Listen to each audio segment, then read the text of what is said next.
오늘 우리에게 주시는 하나님 말씀 요한복음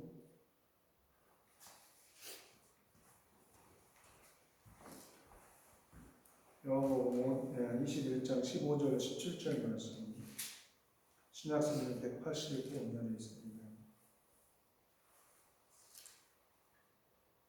우리 같이 읽겠습니다. 요한복음 21장 15절 17절 말씀입니다. 그들이 조각 먹은 후에 예수께서 시몬 베드로에게 이르시되 요한의 아들 시몬아 내가 이 사람들보다 나를 더 사랑하느냐 하시니 이르되 주님 그러하나이다. 내가 주님을 사랑하는 줄 주님께서 아시나이다. 이르시되 내 어린 양을 먹이라 하시고 또 두 번째 이르시되 요한의 아들 시몬아 내가 나를 사랑하느냐 하시니 이르되 주님 그러하나이다. 내가 주님을 사랑하는 줄 주님께서 아시나이다. 이르시되 내 양을 치라 하시고 세 번째 이르시되 요한의 아들 시몬아 내가 나를 사랑하느냐 하시니 주께서 세 번째 내가 나를 사랑하느냐 하시므로 베드로가 근심하여 이르되 주님 모든 것을 아시오매 내가 주님을 사랑하는 줄 주님께서 아시나이다. 예수께서 이르시되 내 양을 먹이라. 아멘. 지난주 예배를 마치고 집으로 돌아가는 길에 그 길가에 세워져 있는 나무들을 볼 수 있었습니다. 그 나무들은 숲속에 있는 나무들과 다르게 벌써 단풍이 진하게 들어있고 예쁘게 들어있는 것을 볼 수 있었어요. 아마 그것은 길 사이로, 길 틈으로 햇볕이 잘 비춰져서 다른 곳보다 빨리 낙엽에 나무가 물들지 않았을까라는 생각을 하면서 그런 생각을 했어요. 누구보다도 빠르게 빛을 비춰주시는 주님의 그 손길을 입은 사람들이 있겠다. 그래서 그것을 비춰 보이며 주님께서 이렇게 저에게 하셨습니다 라고 하는 그런 감정들, 그리고 그렇게 따라가는 사람들에게 주님의 빛을 비추면 또 그렇게 똑같은 감정들 혹은 비슷한 감정들을 해낼 수 있는 삶이 아닐까라는 개인적인 생각을 해보면서 올라가는 시간이 되었습니다. 가는 시간이 되었습니다. 오늘 아침에 오면서 저는 주님의 얼굴을 보았습니다. 우리 이분이 갑자기 눈이 동그래지는데 오면서 보니까 마을로 딱 들어와서 그 삼거리 앞에 이렇게 중앙 그 분리대 안에 나무 한 그루가 세워져 있는데 그 단풍이 예쁘게 보이더라고요. 그런데 그 단풍의 예쁜 모습은 내가 한 것도 아니잖아요. 다른 사람들이 한 것도 아닌 것 같고, 그러면서 주님이 하셨구나 생각이 들어서 주님이 나에게 저 나무에 아름답게 물들여서 나를 보고 계시는구나 라는 그 생각이 들었어요. 그러면서 자연이 주님의 얼굴을 비추어 보이는구나. 그래서 자연을 통해서 주님의 얼굴을 배웠습니다. 저는 참 감동이었고 좋았어요. 이것을 다 표현하자면 좀 더 묵상이 필요하고 시간이 필요한데 그냥 오면서 느껴지는 그 느낌이었기에 서툴게 이렇게 고백해 봅니다. 자연도 주님의 얼굴을 나에게 비추어 보이시고 계시는구나. 하물며 사람이겠습니까? 사람들은 더 그러하겠지요. 그래서 만나면 주님 얼굴을 뵙듯이 인사하며 그렇게 했으면 참 좋겠다. 그런 생각이 들어집니다. 옛날 우리 어른들의 그 신앙생활들 하시는 거 들어보면 특히 그 어머니들의 그 이야기를 들어보면 이런 이야기를 가끔 합니다. 하나님께 영광이 되고 전도가 되려면 집안이 잘 되어야 합니다.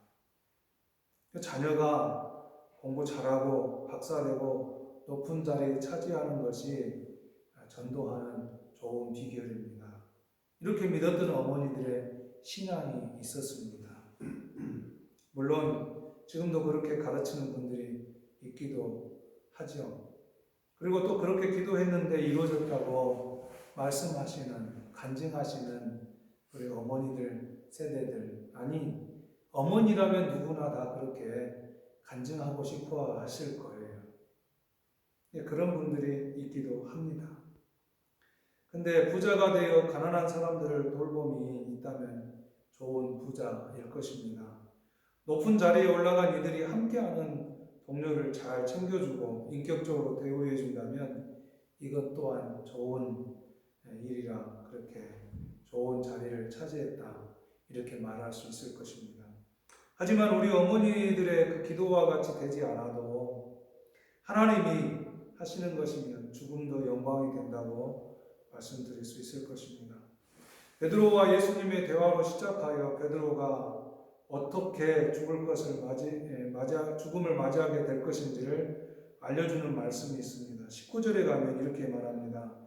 이 말씀을 하시면 베드로가 어떠한 죽음으로 하나님께 영광을 돌릴 것을 가리키시니라. 이 말씀을 하시고 베드로에게 이르시되 나를 따르라 하시니.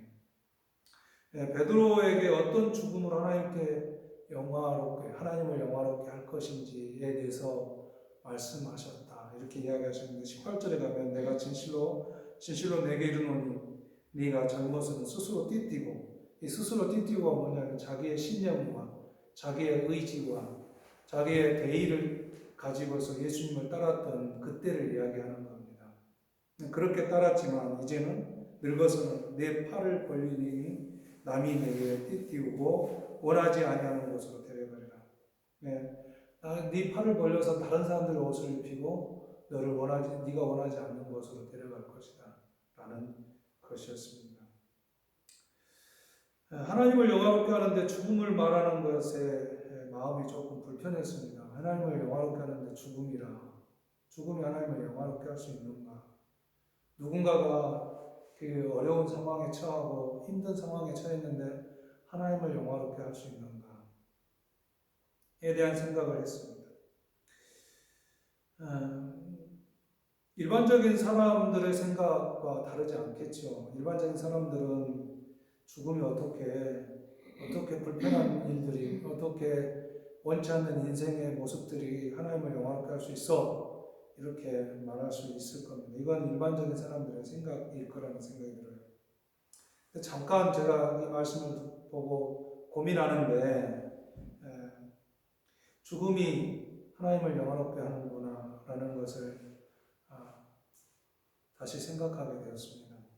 예수님께서 이 땅에 오셔서 영원한 생명을 잃어버린 자들에게, 인간들에게 영원한 생명이 있음을 상기하여 가르쳐 주시기 위해서 오신 것이 죽음이며 부활이라는 것을 우리는 잘 알고 믿습니다.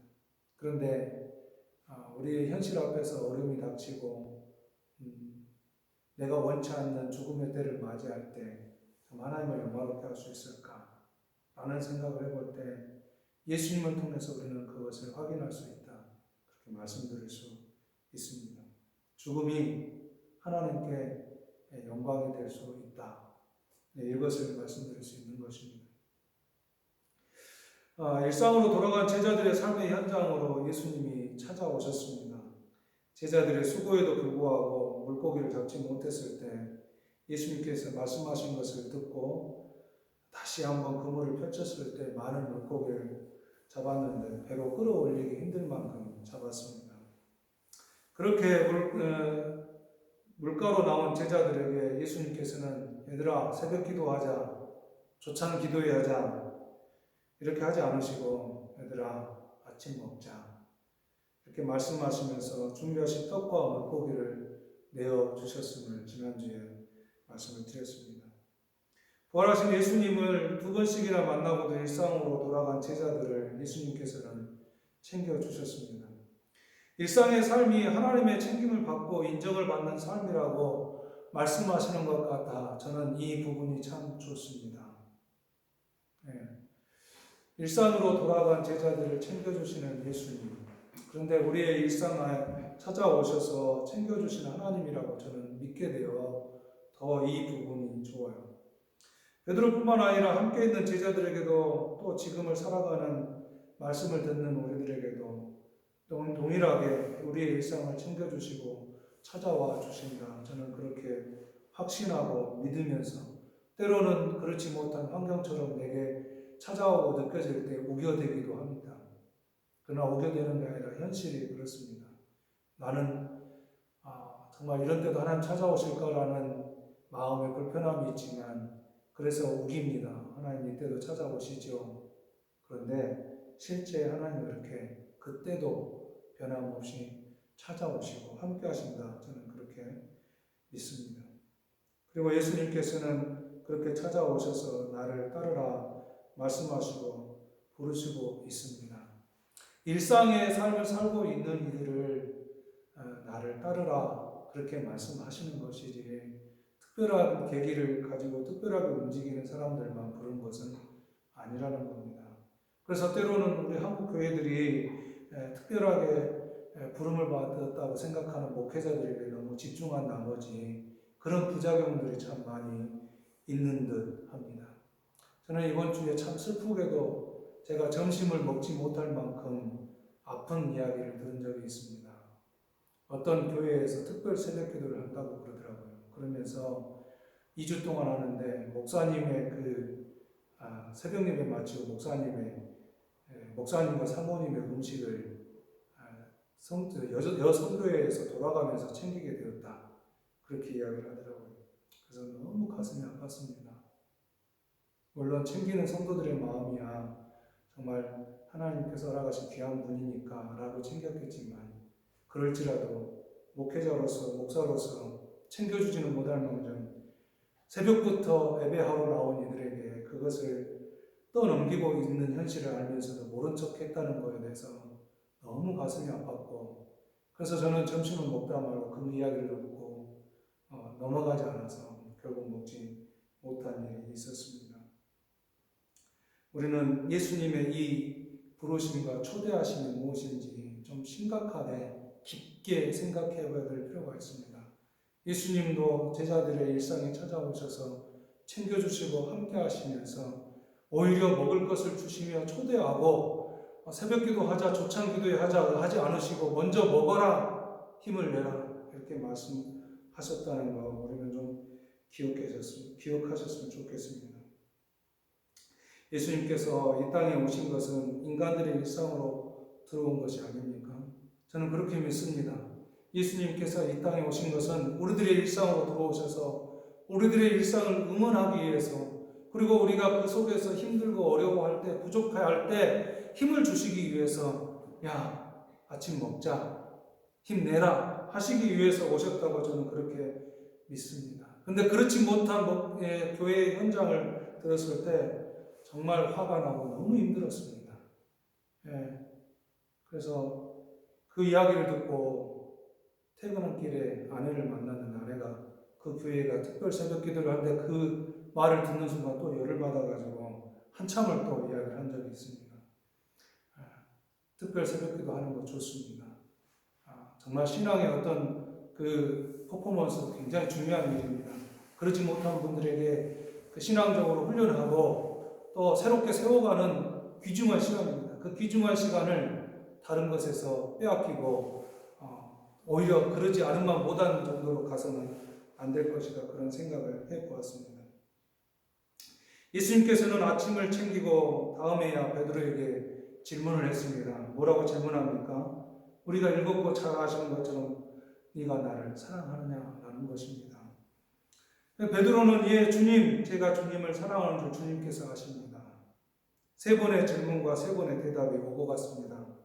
그때마다 양을 먹이고 돌보라는 말씀을 하셨습니다. 내가 너희들 먹인 것처럼 아침 먹인 것처럼 먹이고 돌보면 좋겠다. 그런 예수님의 간절한 표현이 여기에 담겨져 있다. 저는 그렇게 믿습니다.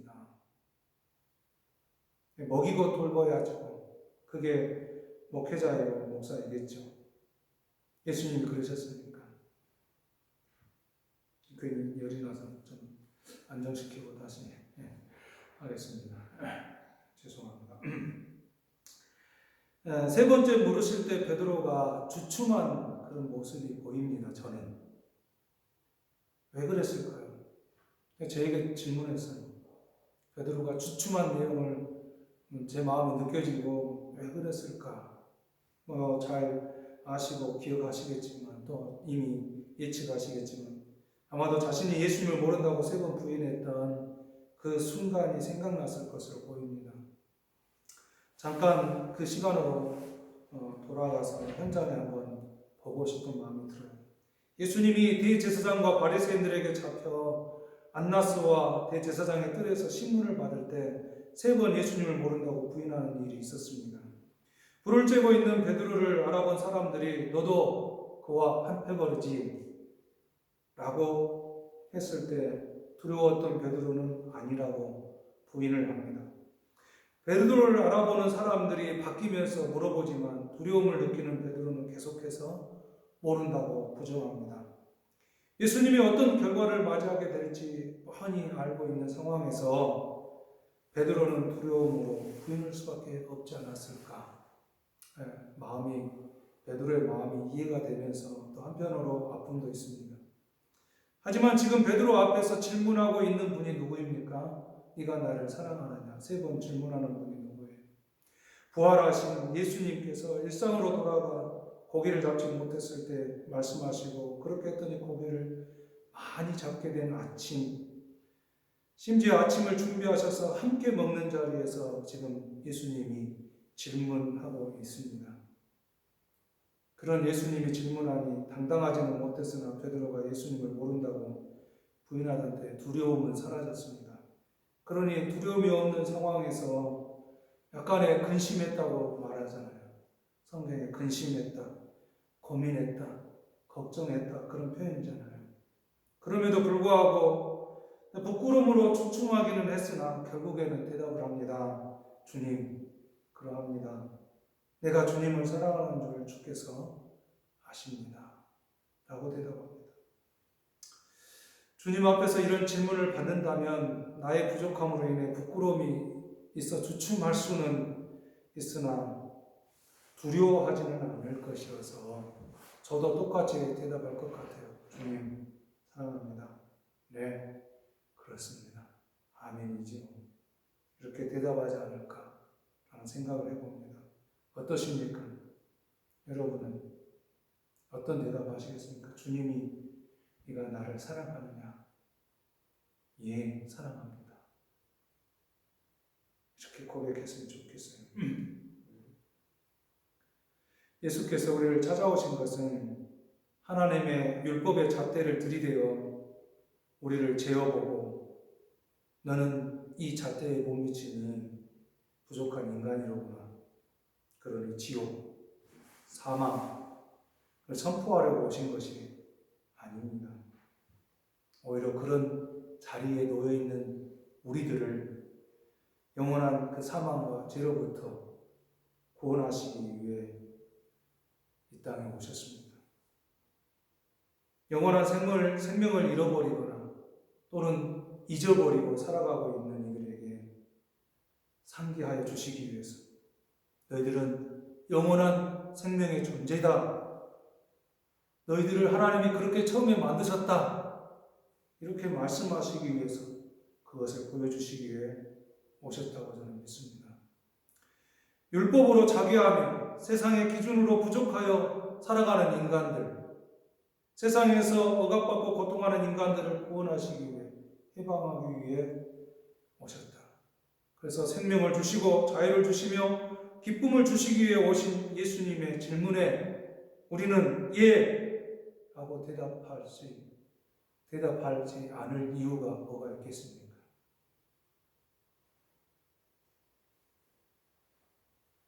베드로가 주춤하긴 했습니다. 근심하긴 했으나 예수님께 예, 제가 주님을 사랑하는 줄을 주님께서 아십니다라고 고백했던 것처럼 우리에게도 똑같은 질문의 자리에 앉히실 때 아니 이미 우리는 그런 질문을 받고 있다라고 저는 믿습니다. 일상생활 속에서 주님 제가 이렇게 살아도 됩니까?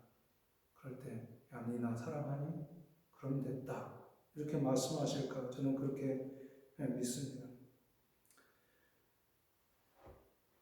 개인의 의지, 신념을 신뢰하지 말고 주님의 인도와 사랑하심에 고백할 수 있기를 바랍니다. 제자들은 개인의 신념, 개인의 의지, 또 사회적 대의를 예수님을 통해서 이루고자 했지만 그럴 수 없었습니다. 그러나 주님은 인도하심을 받고 고백할 수 있는 그 자리로 가는 제자들을 우리는 만납니다. 나의 의지는 상황 앞에서 무너지려 맙니다. 나의 신념은 삶의 요구 앞에서 꺾이기 마련입니다. 나의 의지와 신념이 주님의 사랑을 대신할 수는 없습니다. 주님의 사랑이 나의 일상으로 찾아오셔서 나의 의지, 신념을 뛰어넘어 나를 붙들고 세우시고 회복하실 것을 믿는 일상으로 우리가 살아내는 그런 귀한 자리, 그런 삶의 자리 될 수 있기를 주님의 이름으로 축복합니다. 같이 기도하겠습니다. 좋으신 하나님, 일상의 현장으로 돌아가서 그것마저도 다 감당할 수 없는 제자들을 찾아오셔서 말씀하여 주시고 채워주시고 또 힘겹게 밤을 새도록 일했던 그들에게 바닷가에 나왔을 때에 먹을 것으로 챙겨주며 아침 먹자 말씀하시는 그 주님, 그 주님의 귀한 사랑이 있어 감사합니다.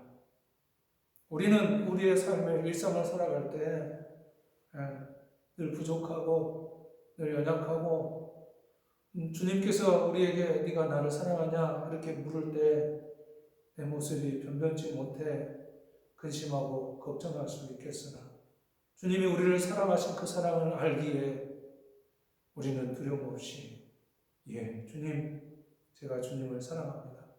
베드로의 고백을 빌려 주님, 제가 주님을 사랑하는 줄 주님께서 아십니다 라고 고백하는 삶의 현장에 놓여 있음을 저희들 압니다. 주님, 그 삶의 현장을 축복하시고 함께해 주시며 동행해 주시며 귀하게 여겨주시는 것을 믿고 감사를 드립니다. 그 삶의 자리 우리가 믿음으로 잘 살아내도록 역사하시고 함께하여 주옵소서. 예수님 이름으로 기도하옵나이다. 아멘. 지금은 우리 주님 예수 그리스도의 구속의 은혜와 하나님 아버지의 사랑하심과 성령님의 감동하시고 역사하시며 함께하시니 이제 우리의 일상에서 우리를 만나주시며 챙겨주시는 그 주님과 함께 주님 사랑합니다라고 고백하며 살기로 결단하는 모든 하나님의 자녀들 가운데 지금부터 영원히 함께 계시기를 간절히 축원하옵나이다. 아멘.